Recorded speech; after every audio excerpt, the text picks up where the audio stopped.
Tuloy ang buhay, tuloy ang life. Medyo maganda na panahon dito guys, oh. At medyo blue na langit. At katapos na ng ulan nga pala dito sa may inabot ako ng ulan dito sa building hotel mga kababayan. So lilipat tayo ng SMBC. Ayan, magandang araw po sa Visayas, Mindanao. So lilipat tayo ng SMBC mga kababayan. So yan, dito tayo. Yung mga building dito mga kababayan. Hopefully, tuloy ang buhay, tuloy ang life. Kailangan na. Kasya ba? Kasya yata. Kasya naman. So let's go. Yan, go. Ito, mga bagong building dito, mga kabayan. Ecom 4, Ecom 5, at yung Ecom 6 ginagawa. Yan, ganda dito guys, oh. So hopefully, at tuloy ang buhay, at tuloy ang life. Ito naman maganda, Ecom 5 mga kababayan. Ito Ecom 4, kabila. At tayo pupunta ng Ecom 2.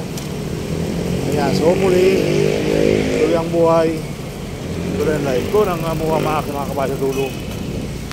Alright, okay. So kayo nang umaga galing na, nakalive nga tayo ng mga dito eh. Back to back tayo nung kaninang umaga. So ito Ecom 2. Ito pumuntahan ko mga kababayan. Ecom 2, ayan, Pares Plaza. Ito mga kabila, Ecom 2, Ecom 3. Alright.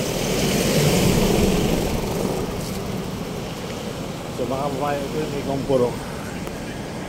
Pwede ka rin mag-bike, mag-parking na bike dito. Ecom 4. Tatlong tuksong-tuksong din yan, tatlong hagdanan. Kabilaan sa baba, pababa. Ito ka din mga kababayan, Ecom 3. Ayan. Akit ka dito sa kabila, bababa din doon sa kabila. Ito naman, ayan mga kababayan, yung Ecom 2. Ecom 5 Ecom yan. So let's go mga kababayan. Ito may bagong Bravo pizza dito, pizza chicken pasta. Alright. Ayan, so let's go mga kababayan. Tayo ay nandito para mag-bike. Kabila Ecom yan, Ecom 1 yung sa may dilaw. Ecom 1, Ecom 2 yung mga kababayan. Ecom 3, ayan. Ecom 1 yung dilaw, kapatan sila ng Ecom 6. Yung Ecom 6 kasi ginagawa pa. So ganun pa man mga kababayan, tuloy ang buhay at tuloy ang life.